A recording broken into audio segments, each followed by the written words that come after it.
We actually were roommates when we first opened the business.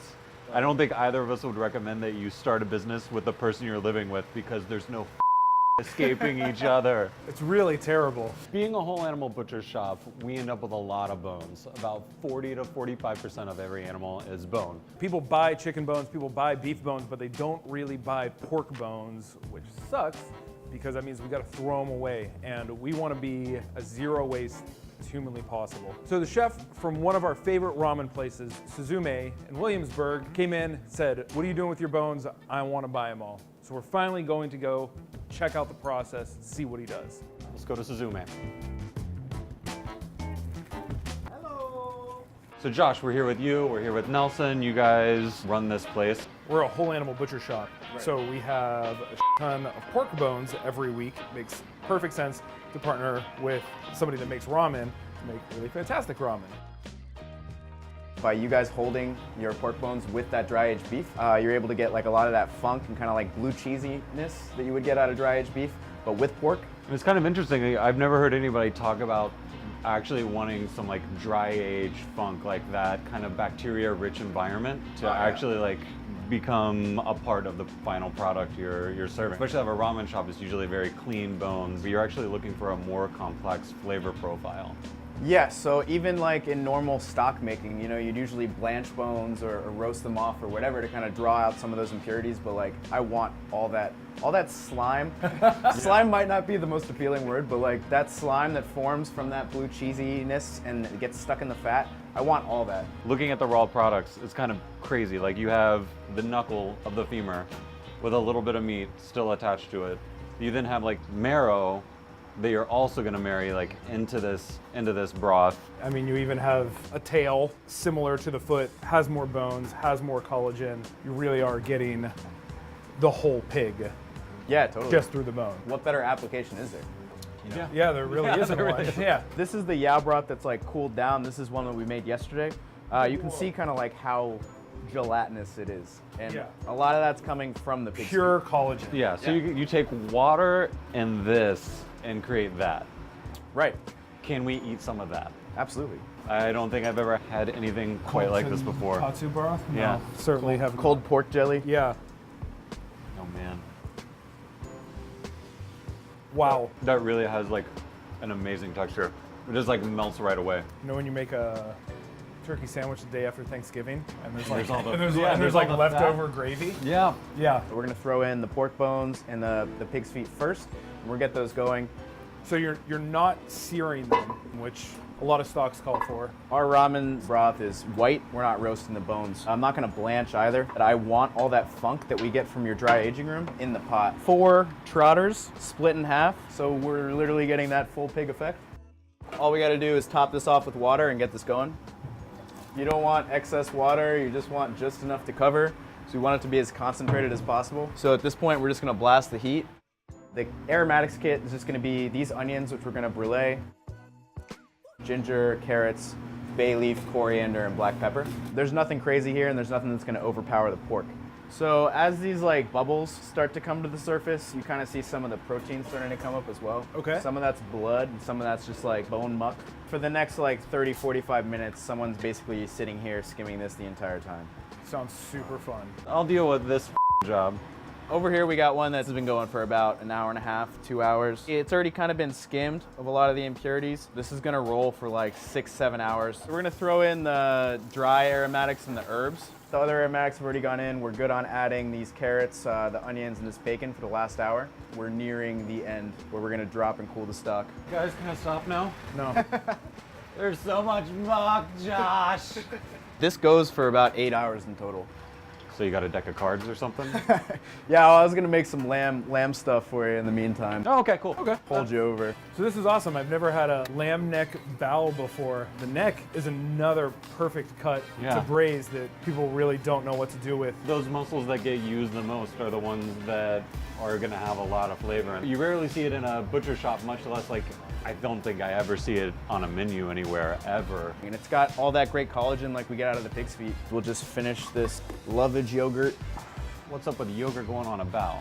It's not something I think I've seen before. So the yogurt obviously works well with lamb. The lovage kind of is in place of like the herbal herbaceousness that you would want with like something heavy and gamey like lamb. And then the butternut just kind of adds sweetness. I don't think about a bao as a bao. It's more of a vehicle for whatever we want to do. The most fun part of this is to look at everybody on the crew and just like be like, oh my God, it's the best thing I've ever had in my entire life. Oh my God, that's good. God damn.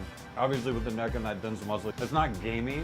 It's just like really, really meaty, like a really, really great, like clear lamb flavor. What's crazy though is how for a lamb neck that's brushed with beef fat, how light it is. I feel like I could eat 10 more of these. So where are you from originally? I'm from Florida. Yeah? What Yeah. part of Florida? Tampa.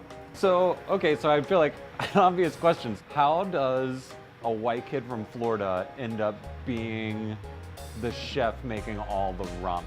I ask myself that question every day. Is it just something you fell in love with, like the dish itself? So the first job I ever had was at a Roy's Hawaiian Fusion. So it was like pan Asian kind of stuff, and I was doing sushi there. Yeah. So that was kind of the lineage that brought me here, being that this place is kind of like Hawaiian mall food is the theme, and then we have a sushi bar. So I was kind of uniquely qualified for that. Other than that, this place just offers a lot of freedom.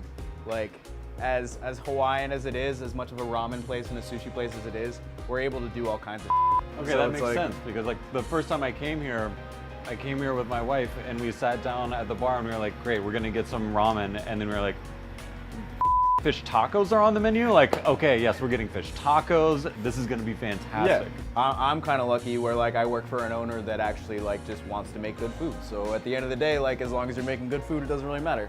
So if I'm doing a duck cassoulet, which we're running this week, like I can just do a duck cassoulet and it doesn't have to really be anything. We're towards the end of the process now. I have some soup ready so we can eat it. So the last thing I'm gonna do before we do that is just puff off some chicharron that we make here to top the soup. Kind of reinforces all the porkiness. Basically this pork skin is just boiled for a long time, and then we scrape the excess fat off of it, and then we dehydrate it overnight. We smoke this pork belly for like 4 hours, then we cook it in a bath at 74 degrees overnight, and then we'll grill it over this charcoal to again like reinforce that smokiness. So how long about does it take from the time you get an order in for a bowl of ramen to be hitting the window to go out to the customer? Ideally like a minute and a half. Minute and a half. It takes, I mean, it only takes 50 seconds for the noodles to cook, and then everything else is like pre-done pretty much. So eight hours of prep into a 1 minute pickup. That's pretty impressive. Yeah, I mean, that's the goal.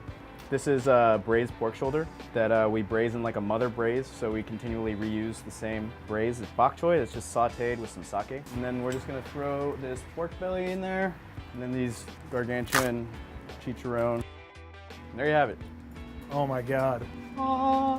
It's a shitload of meat. That is a lot of meat. So gorgeous. That's why you sell a lot more in winter than you do in the summer. There you go. Yeah, that looks fantastic. I don't know which part to attack first. So I kind of like to just shove everything in. Get it in there? Yeah, and then you can hear the chicharron starting to like crackle and pop. Oh my God. You get like that smokiness from the trotters, and there is like a thickness. Like it's not like coating my mouth with all that gelatin, but you do get that like thickness in the broth. To me, what makes this different and exceptional is that, you know, typical ramen is kind of more about the accoutrement, the other stuff that you're putting into it. What stands out to me is just how round and full that broth is. I could drink this every single day. You know, we've had our business for almost 10 years now. It's very rare to find like a new appreciation for something that we're looking at all day, every day. We're looking at just like pig's feet and we're just like, what the are we gonna do with these things again? And now we're like, I have a much better understanding and also, yeah, a lot more respect for like everything you can get out of that. These things that most people just don't even want to look at, and you're doing something like really, really, really cool with it. As I actually have one more thing before we go. I like to bake pies. There we go. You guys will especially like this pie because your leaf lard is the main factor in the crust. Yes. Awesome. There's more meat. Good thing Brent's got such a sweet tooth. He's gonna go buck wild. Oh yeah. Oh man. Just like shovel method. That's a legit really good pie, man. Delicious. Well, thank you. Absolutely. Yeah. Wow.